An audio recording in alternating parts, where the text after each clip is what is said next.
Hey everybody, it's Joey, Valley TCG. I'm back with another video. Hope everyone's having a good day and good week. So today I wanted to talk to you guys about some of the cards that are starting to move up, as well as one product that's starting to shift up as well in price. So, um, obviously a lot of this has to do with the release of OP09, which has had quite an impact on the meta. So I wanted to go over that. But before I go into some of the cards that are moving up, cards that you should probably get out of your bulk, or you should consider selling if you're not playing that meta. Please do like, comment, and subscribe the video. I do appreciate everyone's support.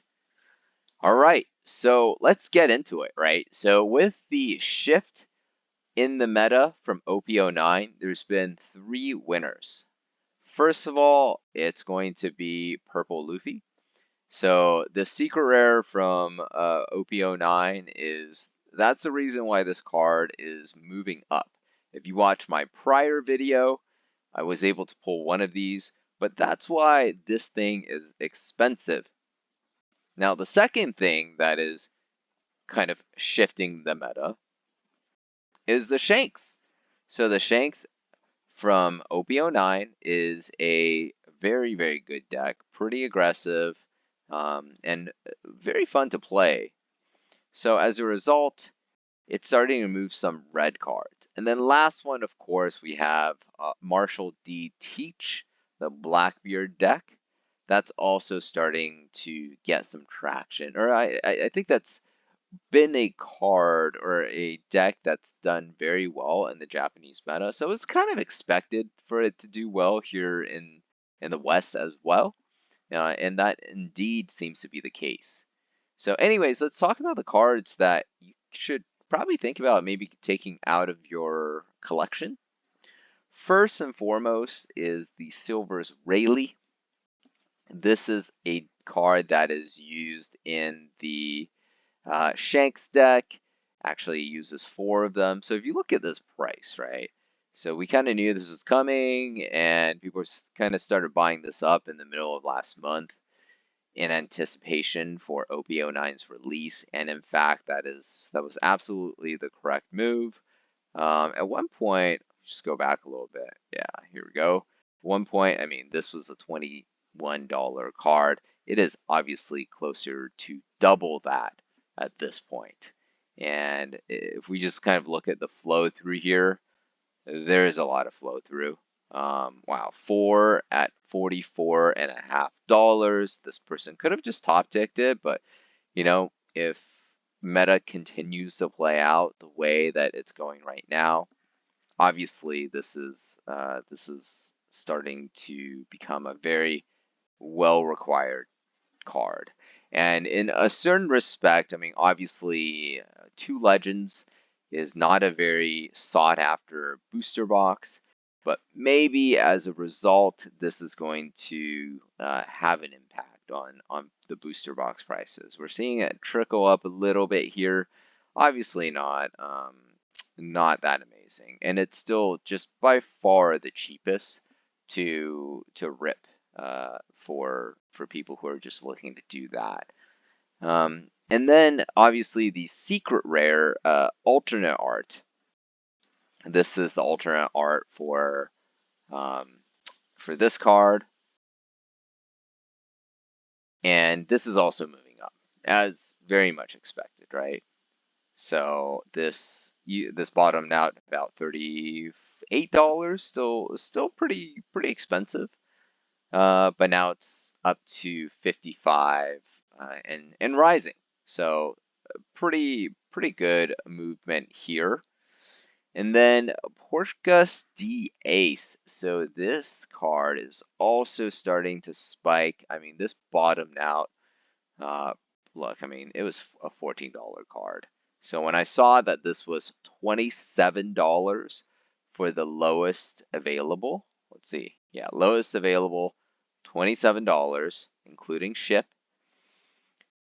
I mean, this is the finisher card, so you wouldn't want to have a few of these in your deck. You might want to have one or two, right? But even that being the case, I mean, this card is starting to move up. So obviously a pretty sought after card. Let's just kind of look at the flow through here.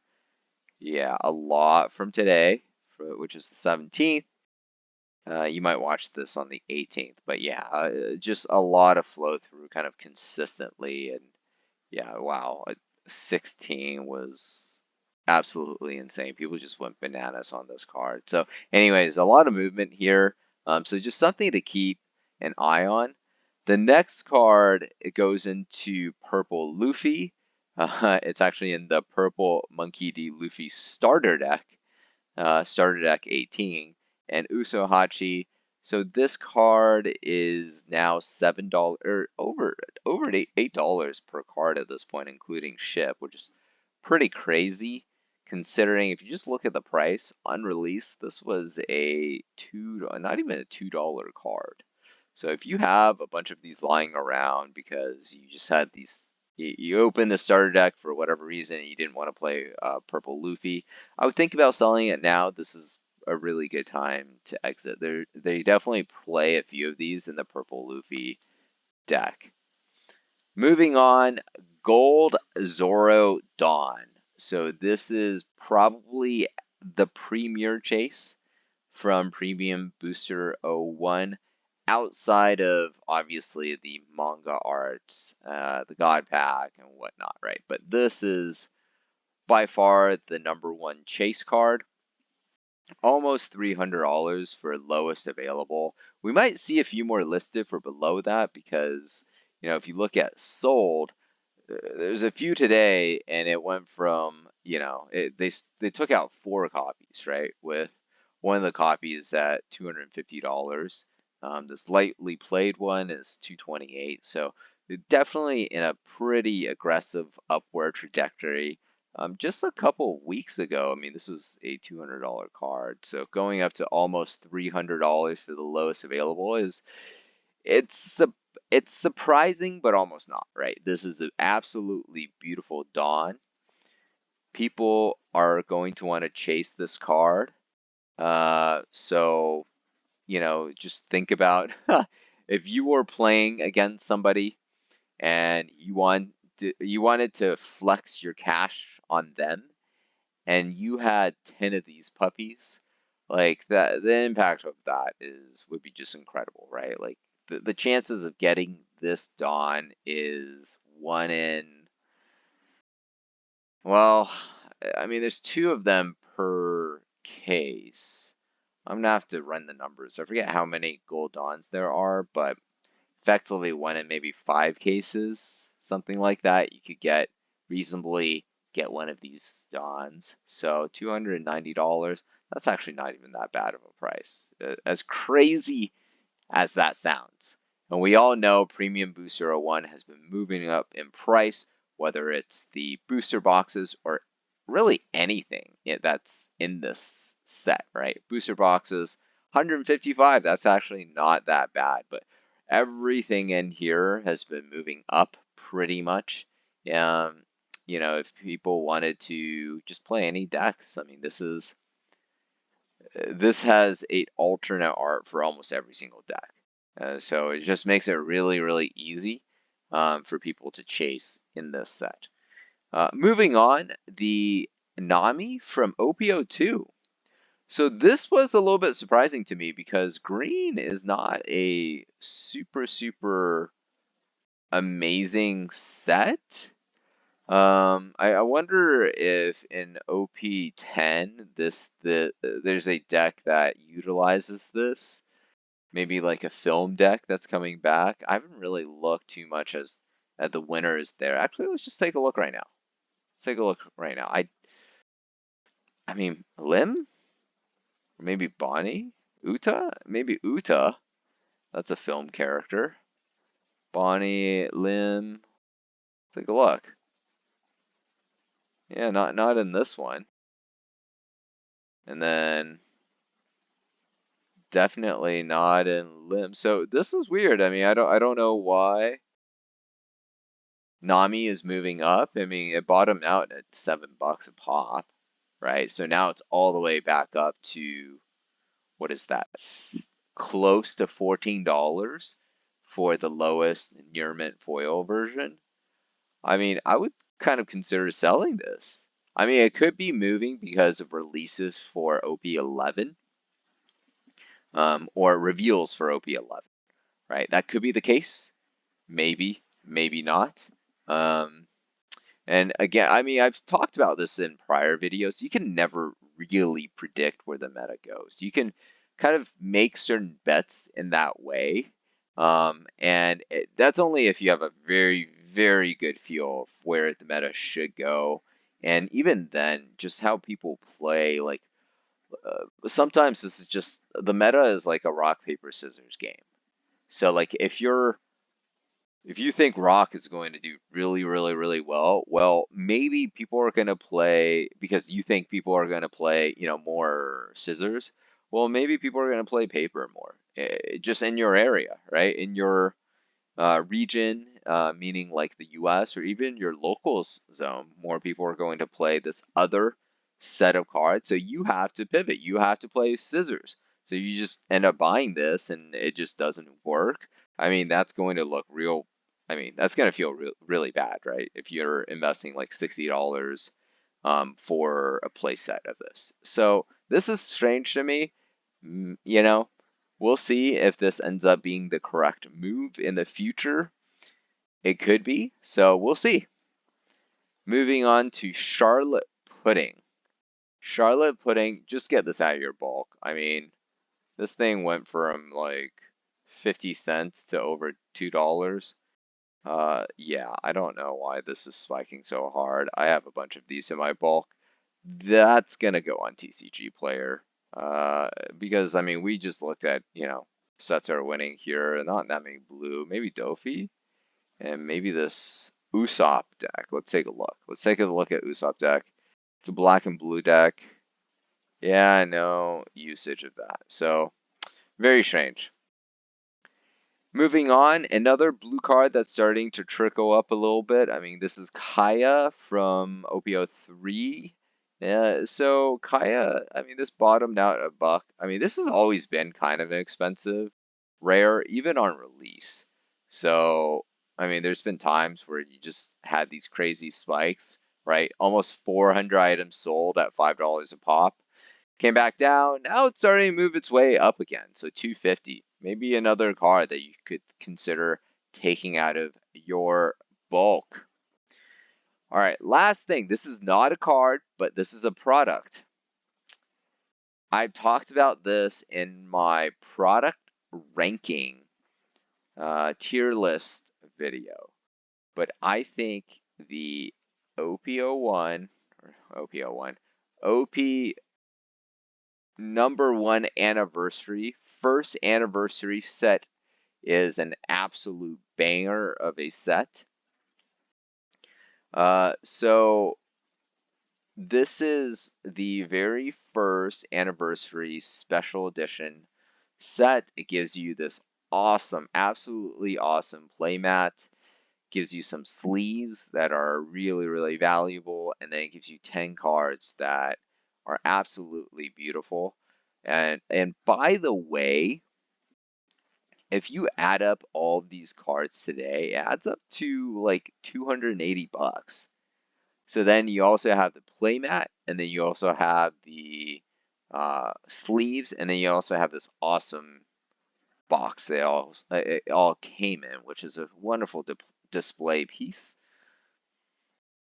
So if y'all add all this up, it's already above this $200 mark, right? So that's partially why we're starting to see the seal set move up.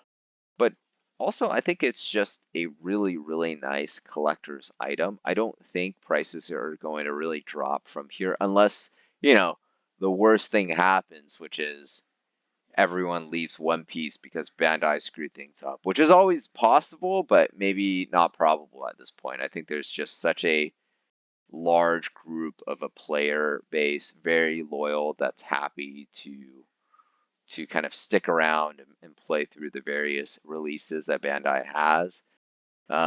So I do think that this set is super super nice and very very helpful. I think if you wanted to collect for the long term, um, to have in your collection.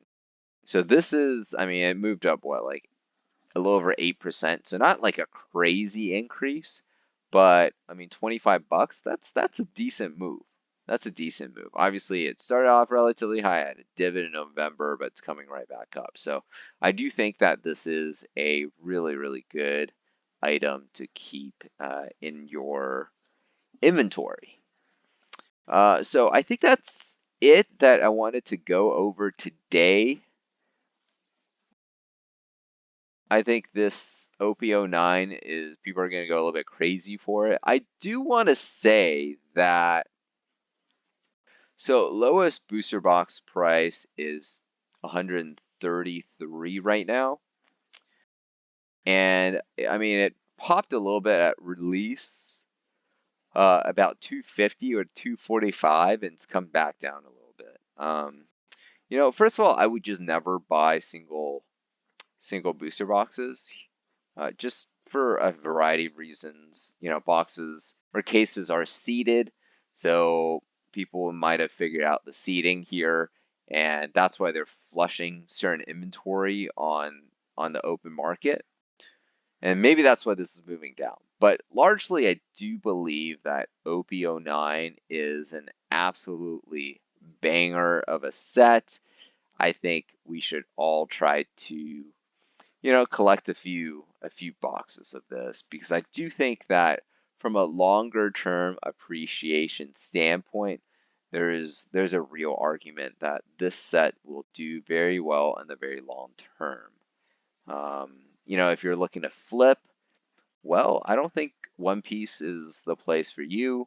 But if you're looking to collect and hold for the long term, like I am, I do believe that this set is